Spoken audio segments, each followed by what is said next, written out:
시청자 여러분 안녕하십니까. 주부 CEO란 말 여러분 들어보셨죠? 우리 스팀 청소기로 유명한 한경희 생활과학 대표께서 유명한 주부 CEO시죠. 또 한 분 계십니다. 김영선 이지암 화장품 대표도 역시 세상이 잘 알고 있는 그런 주부 CEO입니다. 이지암 화장품 아직 큰 회사는 아닙니다. 그런 알찬 회사입니다. 오늘 프로그램 여러분 보시고 특히 나도 한번 기업가가 되겠다고 생각하시는 젊은 여성분들, 또 사회 진출을 앞두신 그런 여성분들에게 아마 도움이 되는 그런 말씀 주실 겁니다. 여러분께 우리 이지암 화장품 대표 김영선 대표 소개해드리겠습니다. 인사드리시죠. 안녕하세요.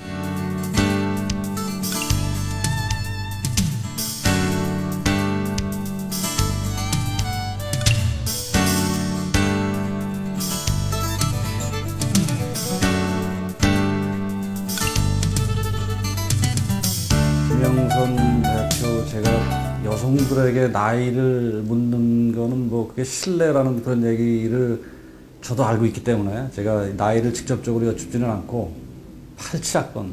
네. 조사해 보니까 87학번이라고 그러시더라고요. 87학번이신데 그러면 시청자 여러분 대충 짐작되시죠? 그런데 뵙기에 이렇게 보시다시피 30대 초반 정도밖에. 아이, 그거는 뭐 또 우리 국장님께서 좀 너무 과찬을 하신 것 같네요. 자기 관리를 참 철저히 하지 않았나는 그 결과 그런 것 같아요. 관리 철저히 하셨죠? 전 또 제가 화장품 회사를 네, 하고 있으니까 네, 그런 부분에서 피부 관리도 그렇지만 사실 그렇죠. 피부라는 게 우리 건강을 이제 표현하는 지표니까 운동이라든가 뭐 식사라든가 이제 이런 부분에서 일하는 부분에서도 규칙적인 생활을 하고 건강을 잘 지키려고 사실 노력을 하고 있어요. 그렇죠. 그런 부분이 사실 피부에 또 표현이 되기 때문에. 오케이. 시청자 여러분, 우리 이지암 화장품이라는 회사가 어떤 회사인지를 먼저 간략하게 한번 우리 대표께 한번 여쭐까요? 자, 우리 이지암 화장품 어떤 회사인지 대략적으로 좀 소개를 좀 해주시죠. 네. 저희는 사실 저희가 이제 기능성 화장품 전문 기업이라고 이제 이렇게 얘기를 하는데, 사실 이제 시청자분들이나 이제 우리 목장님도 이지암 화장품 하면 그럼 이지함이 무슨 뜻이냐, 뭐 토종 비결 이지함은 들었는데. 저도 그렇게 들었어요. 네. 근데 보통 좀 아시는 분들도 있는데, 이지함은 이제 이지암 피부과에서 이제 유래한 건데, 그 이지함이라는 게 이씨, 지씨, 함씨 세 분 피부과 의사의 이제 성을 따서 이지암 피부과를 이제 1990년대에 이제 시작을 했는데, 이제 그 피부과가 되게 미용 위주의 이제 피부과였고. 이름이 꽤 알려졌었어요. 네. 저도 들은 바 있습니다. 이제 그런 부분에서는 이제 리더였기 때문에 꽤 알려졌었고, 이제 저희 회사는 제가 이제 그 세 분들과 같이 해서 기능성 화장품을 이제 주로 하는 그런 회사를 만든 거고, 그래서 위주로 처음에는 이제 피부과에서만 판매를 하다가 이제 지금은 뭐 유통을 조금 더 넓혀서 온라인이나 기타 다른 이제 일반 매장에서도 판매를 하는 그런 이제 회사고요. 주로 우리가 이제 기능성 화장품이라고 하면은 요즘에는 뭐 다 기능성 화장품이어서, 그래서 주로 이제 피부에 어떤 기능에 영향을 주는 뭐 미백이라든가 주름이라든가 또는 자외선 차단제라든가 이제 그런 제품들을 이제 위주로 개발을 하는 이제 그런 회사입니다. 기능성이라는 게 무슨 치료 효과를 얘기하는 건가요? 그래서 이제 그 기능성이라는 말도 사실 이제 2000년대 이제 초반부터 기능성 화장품법이 이제 생겼는데, 그 전에는 명확한 어떤 개념이 없었어요. 그냥 뭐 기능이라는 게, 피부의 기능이라는 게 의약품도 아닌데 이런 개념이었는데, 그때부터는 이제 피부 미백에 도움을 주거나 아니면 자외선 차단을 하거나 또는 주름 뭐 개선을 하거나 이제 이런 것들을 피부를 좀 더 건강하게 한다, 이런 개념으로 해서 기능성 화장품법을 제정을 해서 그때부터는 이제 화장품 회사들이 기능성 화장품을 규정을 하고 있고요. 사실 이제 저희 같은 경우는 이제 일반 시중에서의 그런 기능성이라는 개념보다는 좀 더 이게 이제 피부과에서 시작을 했고, 조금 약은 아니지만 그래도 일반 화장품은 아닌 그 중간 개념의 효능이 좀 있으면서 의약품은 아니지만 피부에 어떤 그런 문제적인 어떤 증상, 뭐 주름이나 여드름이나 이제 그런 부분들을 개선시켜 줄 수 있는 이제 그런 제품. 그걸 그래서 닥터 브랜드 화장품이라고도 얘기를 하거든요. 네, 그래서 사실 이제 기능성 화장품은 조금 더 이제 범위가 광범위한 거고, 닥터 브랜드라고 하면은 저희처럼 이제 이렇게 의사, 피부과 의사들이 주로 처음에 이제 그 개입이 돼서 시작한 그런 브랜드들의 제품을 말을 하는데, 외국에도 또 이제 그런 제품들이 있어요. 닥터의 이름을 걸고, 이제 소비자들 입장에서는 이제 피부과 의사의 이름을 걸면 조금 더 전문적이고 조금 더 신뢰를 주는 이제 그런 개념이 있으니까 이제 그렇게 해서 시작을 그렇구나. 했죠. 그 이름도 어려운 무슨 코스메슈티칼이라는 네, 그거 좀 설명해 주세요. 무슨 네. 뜻인지. 그래서 코스메슈티칼이 진짜 이름이 어려워요. 어렵더라고요. 그래서 그게 우리가 이제 뭐 요즘 젊은 세대들은 뭐 워낙 영어를 잘해가지고 그게 코스메틱과 파마슈티칼, 파마슈티칼이라는 게 뭐 의약품 이런 뜻인데 그 두 개를 이제 합성한 용어예요. 그래서 코스메, 슈티칼 이렇게. 그래서 이제 화장품이지만 일반 화장품보다는 조금 더 의약품의 어떤 효능이나 기능이 조금 더 강조된 그런 제품으로 피부과에서 맨 처음에 이제 하다가 이제 이런 그 의약 분업이 되면서 이제 코스메슈티컬이라는 개념을 사용을 하게 됐거든요. 그래서 이제 그런 부분들은 그렇군요. 닥터 브랜드들의 제품들을 또 코스메슈티컬이라고 하기도 하고, 그게 어떤 학술적인 용어는 아니에요. 그렇기 때문에 근데 이제 사람들이 생각할 때는 일반 기능성 화장품보다는 조금 더 그래도 기능과 효능이 좀 더 강조된 제품, 일반 시판 우리가 유명한 이제 일반 화장품 회사들에서 그냥 제조하는 그런 제품들보다는 조금 더 어떤 이제 의사들이 어떤 임상적인 거나 피부의 기능이라든가 그런 부분을 조금 더 강조해서 소비자들이 생각할 때에는 조금 더 효능이나 이런 부분에 있어서는 좀 더 강하지 않을까 이렇게. 알겠습니다. 우리 김사님 2대 87학번이시죠. 87학번 김영선 졸업생이 어떻게 이지엄 화장품을 만드셨는지 이 과정을 이제부터 우리가 진실 게임을 한번 합시다. 그러니까 어떻게 그거는 졸업하셔가지고 참, 처음부터 기업을 만들지 않았을 테고 그 과정을 그렇죠. 한번 졸업해서는 저희가 이제 약대를 졸업을 하면 보통 이제 뭐 제약회사나 뭐 그 약국이나 병원을 가거나 보통 그런 길을 걷는데요. 저도 사실 똑같이 약대를 졸업해서 제약회사에 이제 취직을 해서 똑같이 일을 했어요. 근데 이제 제약회사에 취직을 해서도 뭐 개발 쪽을 담당할 수도 있고 사실 마케팅을 할 수도 있는데 저는 좀 성격이 이제 또 좀 활동적이고 이래서 그때도 마케팅 일을 했었어요. 그래서 뭐 제품을 이제 의사들한테 소개하고 이제 그런 이제 활동을 하다가 약국에서 이렇게 가만히 근무하기 싫으셨나 보죠. 좀 그렇죠. 그리고 또 좀 그때는 또 나이도 어리고 이랬으니까 왠지 약국에서 그냥 하루 종일 그렇게 있는다는 게 너무 또 좀 지루할 것 같기도 하고 하여튼 그래서 처음 직장을 이제 제약회사에서 마케팅을 하는 일을 선택을 하다가 일을 하다가 이제 뭐 제약회사에서 몇 년 다니다가 우연하게 이제 존슨앤존슨이라고 이제 외국계 이제 화장품 회사에 그거 지원을 하게 됐어요. 애기용품 파는 네, 회사인데? 애기용품 위주로 이제 하는 회사인데 이제 그러다 보니까 거기는 순수한 화장품 회사보다는 조금 더 뭐 애기의 피부를 생각하고 조금 이제 그런 피부과 의사나 또는 약사 이런 전문가 그룹, 의료 전문가 그룹의 어떤 신뢰를 받아서 마케팅을 하는 이제 그런 방식을 이제 회사에서 하면서 약사나 간호사를 이제 채용을 하게 됐어요. 그래서 그때 제가 사실 그 존슨앤존슨에 이제 회사 입사를 하게 되면서 약사지만 화장품에 대한 눈이 일을 처음 이제 시작하게 된 거죠.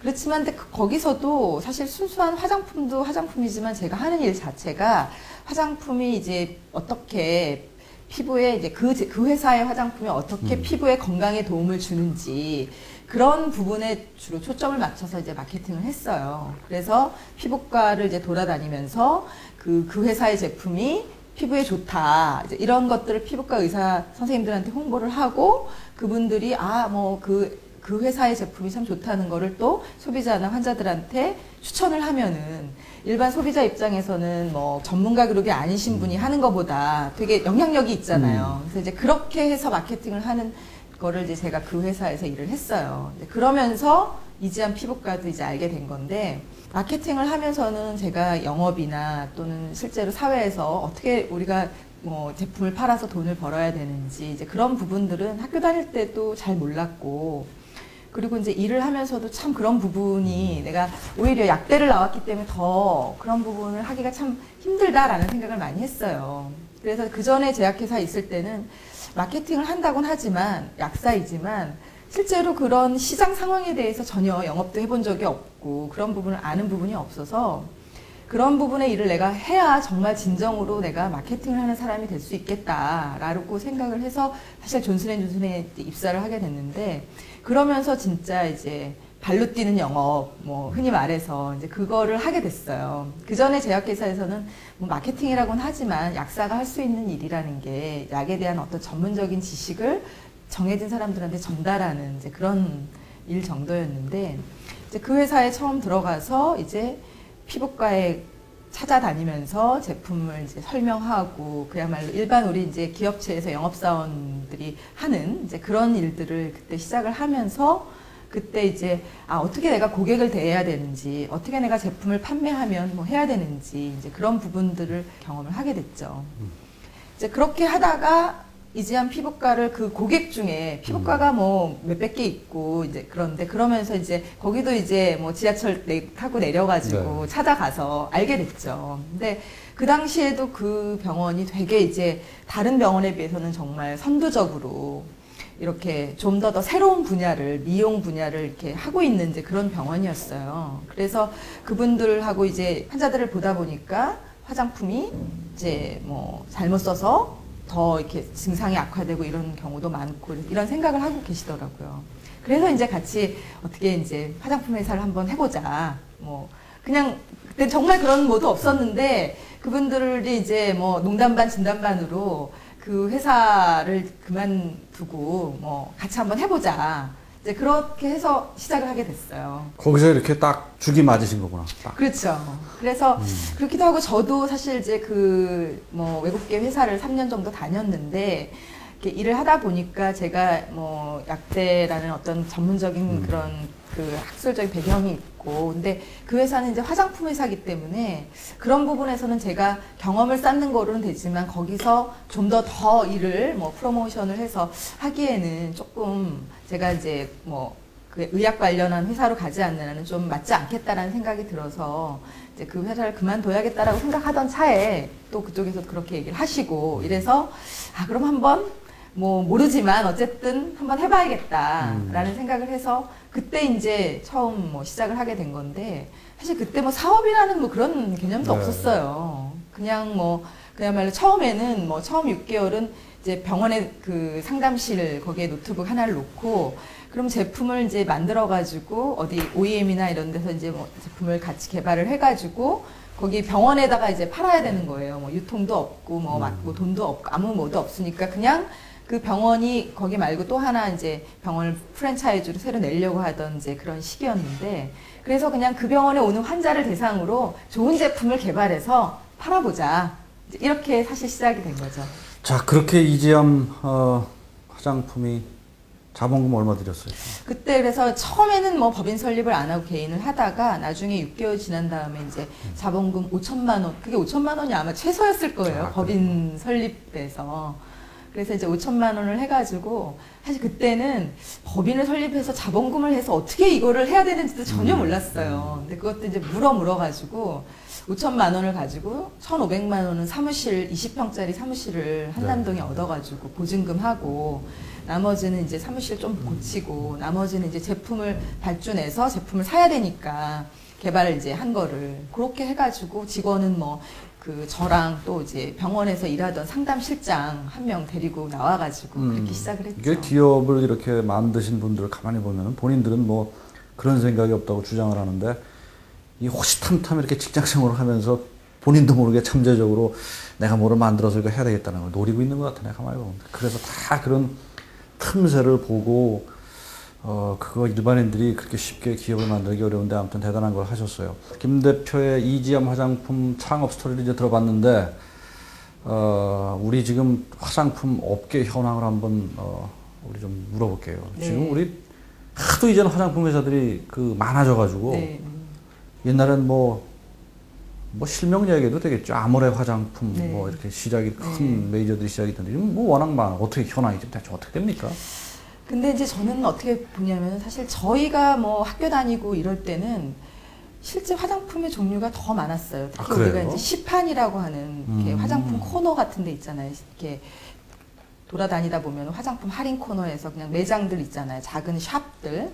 그런 것에서 파는 뭐, 우리 뭐 대기업으로 태평양 LG뿐만 아니라 뭐 코리아나니 한국 화장품이니 뭐 엄청 이제 그런 네. 데서 파는 제품들이 되게 많았어요. 근데 지금은 보면은 그냥 확실하게 어떤 자기의 색깔을 그게 이제 크고 작고가 아니라 표방하지 않는 그런 회사들은 소비자의 기억 속에서 잊혀지는 것 같아요. 그래서 우리가 보통 말하는 그 시판이라고 하는 화장품들은 대기업만 살아남고 사실 그 중간에 있는 그 회사들은 지금은 사실 거의 잊혀졌다라고 소비자들도 뭐 그렇게 업계도 그렇고 그래서 메이저 회사들 그런 쪽에 몇 개 그리고 뭐 또 가격이 아주 싼 저가 네. 그런 제품들 그리고 그러니까 어떤 자기 나름의 색깔과 성격을 표방한 화장품들이 주로 뭐 유기농 화장품 뭐 아니면 또 뭐 외국에서 수입해서 수입 명품 화장품 저희처럼 이렇게 뭐 병원이든 코스메슈티컬이든 기능성 이런 거를 확실하게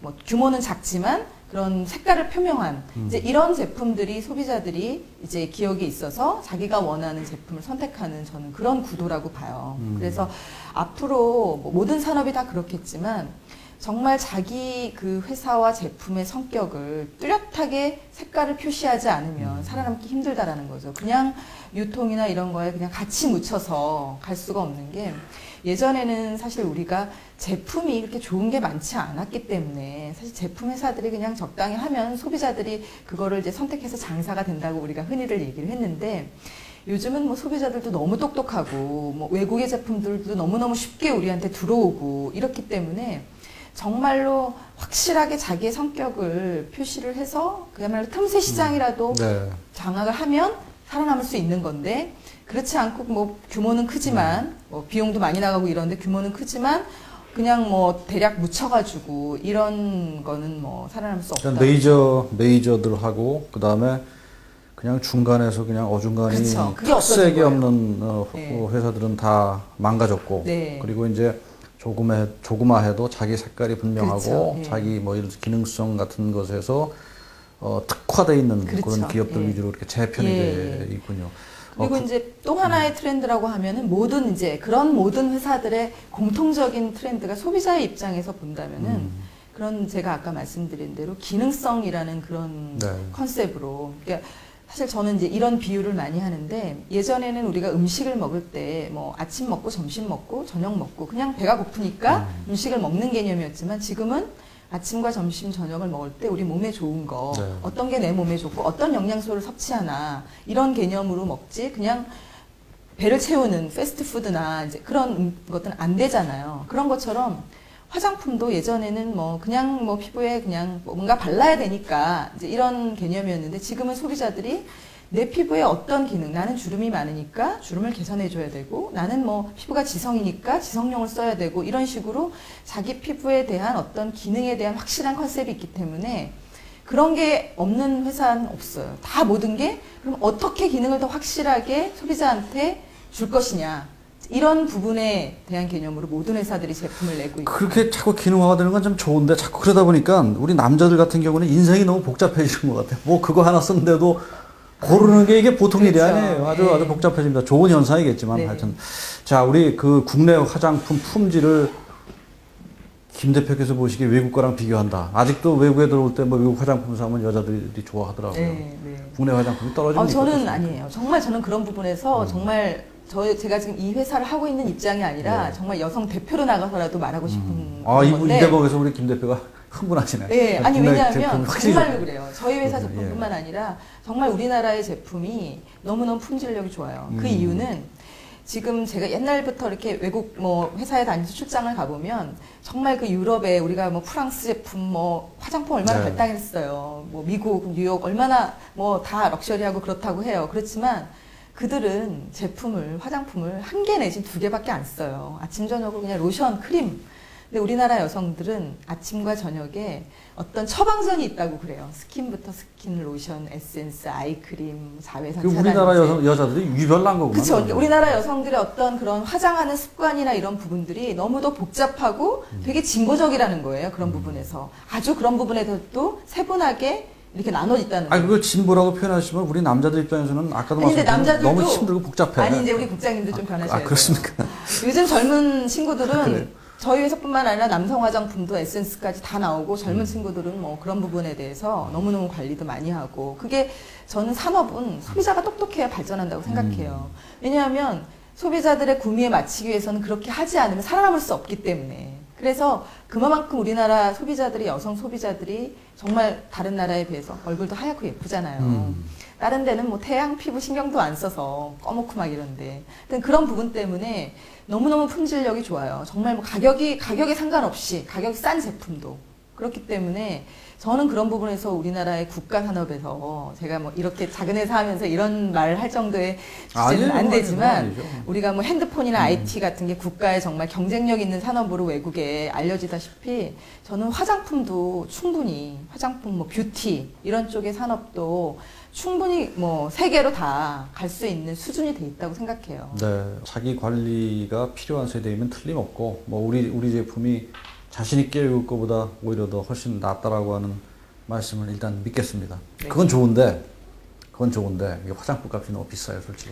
그 부분도 그렇죠. 남자들의 고민, 뭐 네. 여자들이 사실 또 여자분들이 더 고민이지만 아무리 봐도 조그만 화장품이 뭐 심지어 그 참 어렵게 그 우리 뭐 무슨 세대 80세대라 그러니 80세대라 그러니까 한 달 100만 원도 못 받는 맞아요. 네. 그 임금 근로자들이 꽤 많은 현실인데 네, 화장품 네, 값이 그건 뭐 몇 통 사면 월급의 반 날라갈 네. 정도로 이렇게 화장품 값이 비싸야 됩니까? 어떻죠?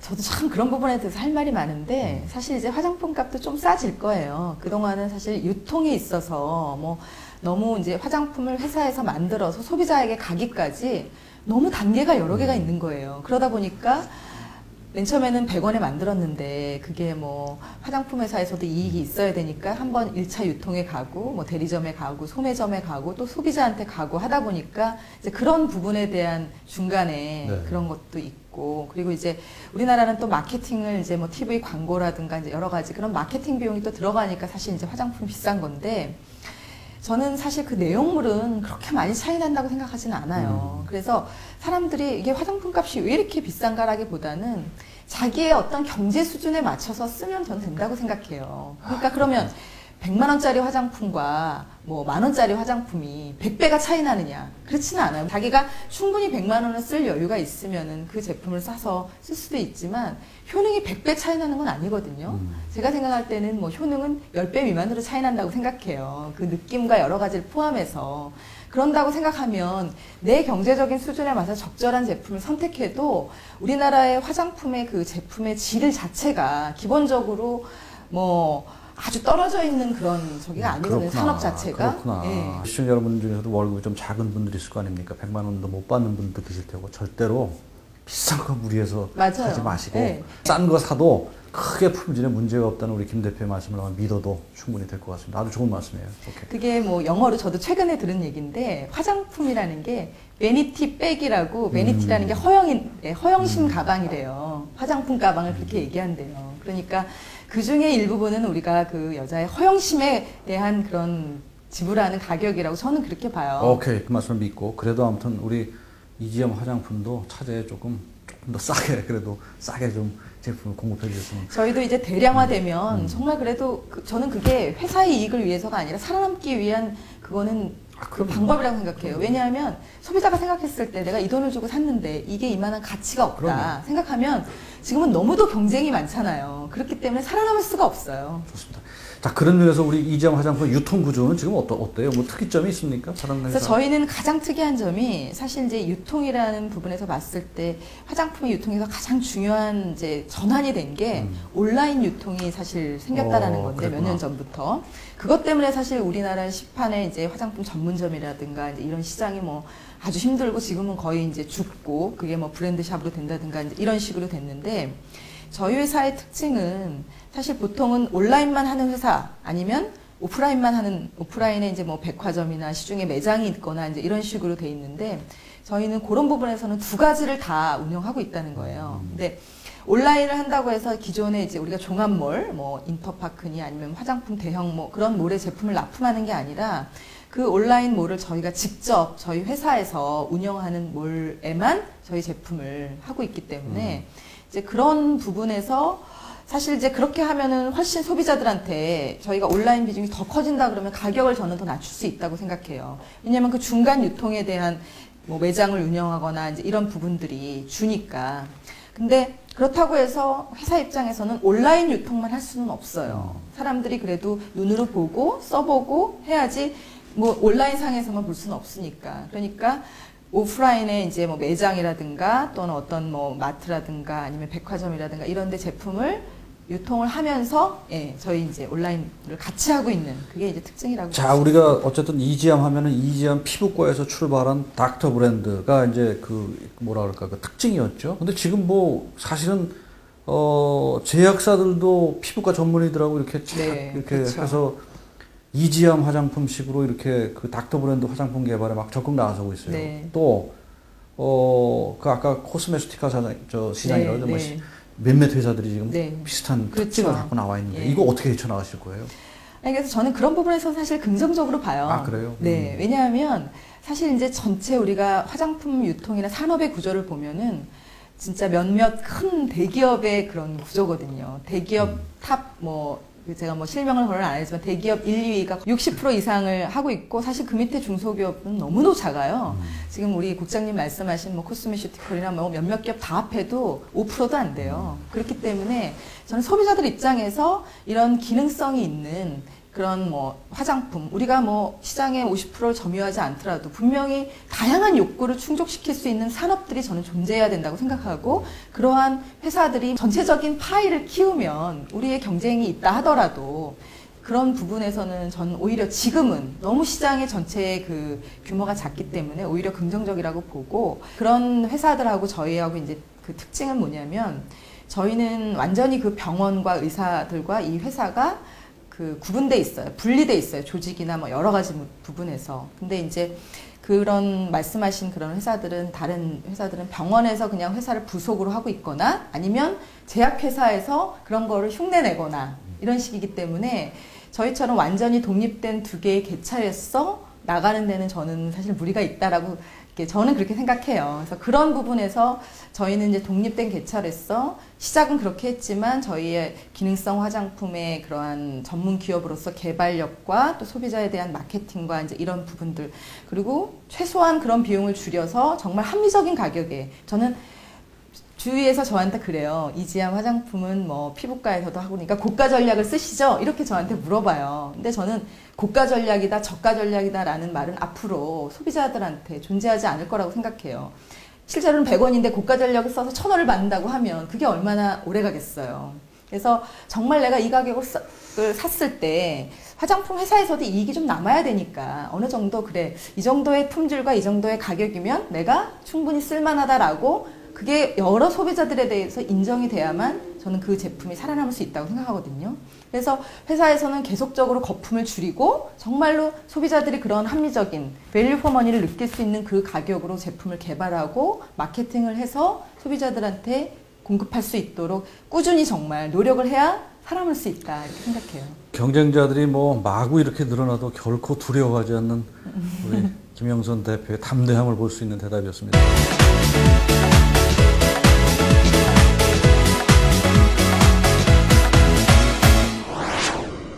지금 화장품업계 CEO들 얼마나 돼요? 대충?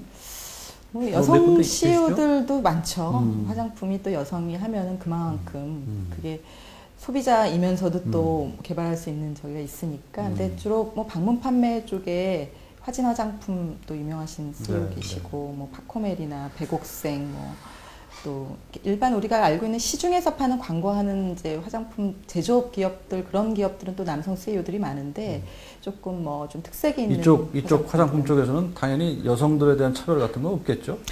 아직도 좀 남아있나요? 아니에요. 저는 이쪽뿐만 아니라 모든 업계에서 정말 우리나라에서 여성 차별은 전혀 없다고 생각해요. 아유, 그러시구나. 네. 이 남자들이 오히려 저 화장품 업계에서는 이게 역차별 받는 거예요? 역차별까지는 아닌데 사실 이제 제가 늘 그런 얘기를 하는데 여성이 참 여러 가지 단기적으로는 우수하거든요. 예. 되게 일도 잘하고. 근데 길게 못 가서 끝에는 이제 CEO가 못 되는 이제 그런 경우가 있는데 어떤 차별이나 이런 건 저는 없다고 생각해요. 자, 여성 사회 진출이 뭐 늘어나는 거는 뭐 다 아는 사실이고 그랬는데 아무래도 그래도 이제 아이 낳고 그러면 여러 가지로 네. 제약이 많은 게 이제 현실적인 문제들인데 맞습니다. 그렇게 여자들이 좀 여성들이 사회 활동을 지속할 수 있는 어떤 방법 같은 거 좀 일러 주시죠.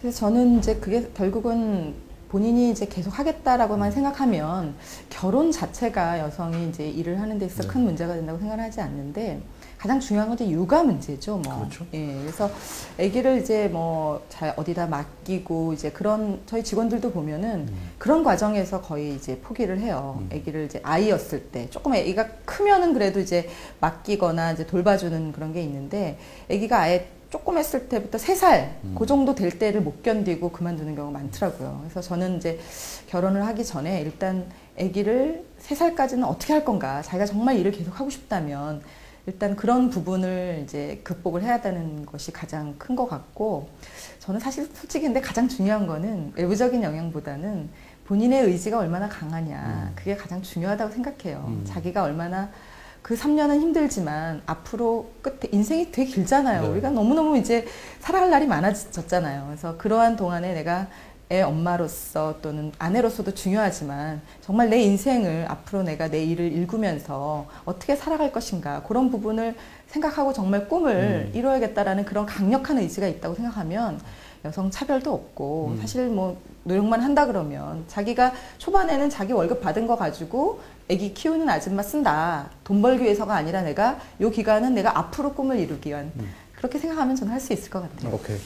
우리 김영선 대표의 이런 적극성이 아마 최근 신문 보니까 어딥니까? 여성부에서 사이버 멘토링의 멘토로 선정이 되셨어요. 그런 네. 부분들이 반영이 돼서 그거 뭐 아무나 되는 거 아닌데, 보니까 다 유명한 사회적으로 성공한 여성분들이 10분인가가 이렇게 네, 멘토 네, 역할을 네. 하셨죠. 그게 뭐 하는 거예요? 간단하게. 그러니까 지금 우리 국장님 말씀하신 대로 이렇게 여성의 사회 진출이 늘어나니까 이제 그런 제가 지금 말한 대로 그런 어려움들이 있잖아요. 중간중간 일을 계속 하려면은. 그래서 그런 부분들을 같은 이제 업계에 종사하는 CEO나 이제 선배잖아요, 사실.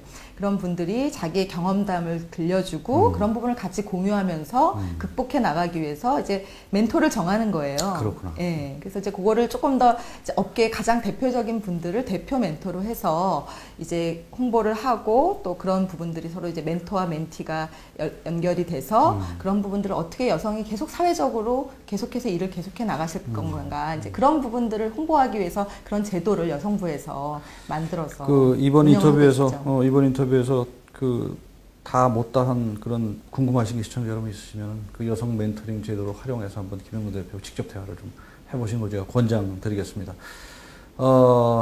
이제 뭐 인터뷰 시간이 많이 가서 지금 저는 개인적으로 아까 우리 얘기했지만 그 외모 지상주의에서는 적극 반대입니다. 그러나 자기 관리의 차원에서 자기가 각 어느 정도 관리해 나가야 된다는 거는 그건 분명히 필요한 네. 것이 시대 상황이지요.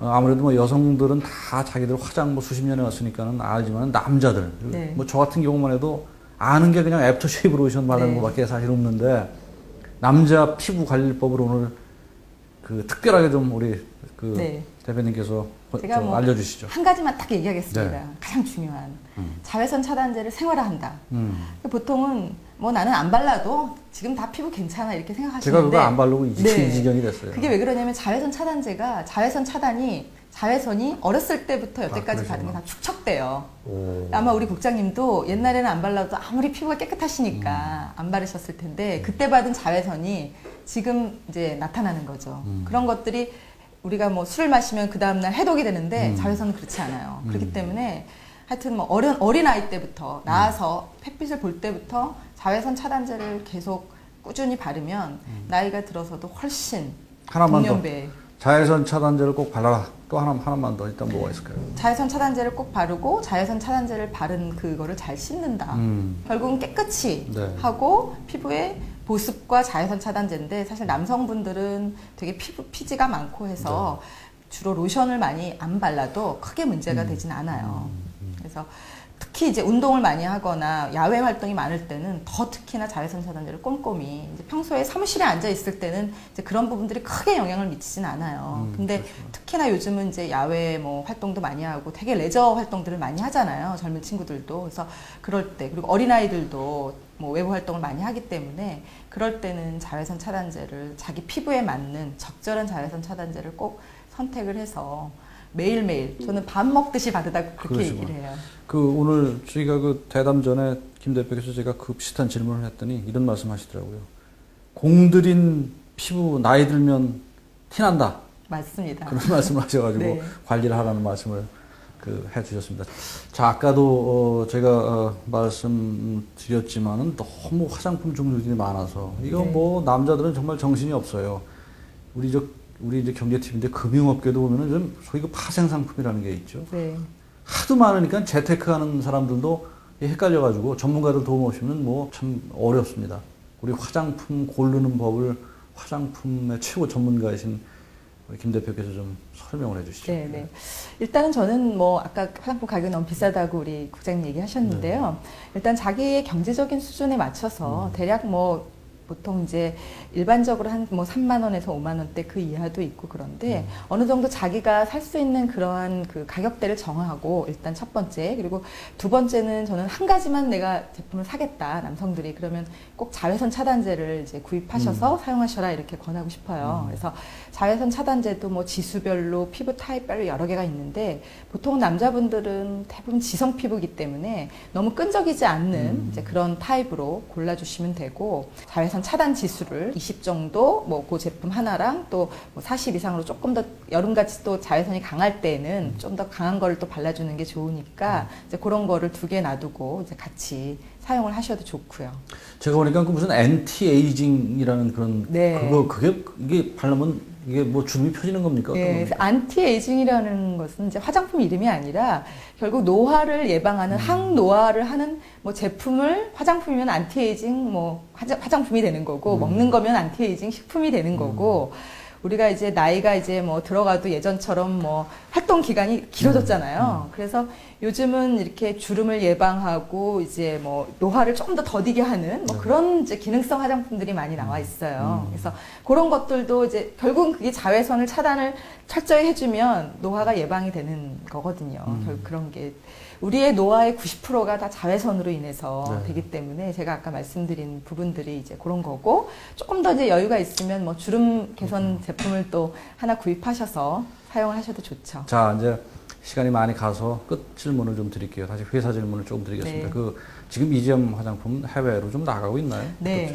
어떻게? 저는 사실 그거를 앞으로는 해외로 아까 제가 초반에 말씀드렸다시피 우리나라의 어떤 화장품 뭐 기술이나 개발이 너무도 경쟁력이 있기 때문에 네. 사실 우리나라 시장만 본다 그러면 너무 시장도 좁고 너무 네. 경쟁도 심하고 해서 특히 이제 동남아 쪽에 또 아시아권 쪽은 우리하고 피부가 같거든요. 중국 뭐 이런 쪽에 우리가 사실 뭐 그 유럽이나 미국보다는 우리와 피부 타입이 같고 또 동일한 그러한 그 국민성을 가진 그런 사람들을 타겟으로 해서 우리가 훨씬 개발력이 좋기 때문에 그렇게 이제 가려고 그래서 지금 또 이미 일본과 중국 뭐 뉴욕 그 수출을 하고 있고요. 그러시구나. 예, 앞으로는 더욱더 그런 부분에 자, 좋은 일입니다. 김영선 대표 정말 궁극적인 뭐라 그럴까?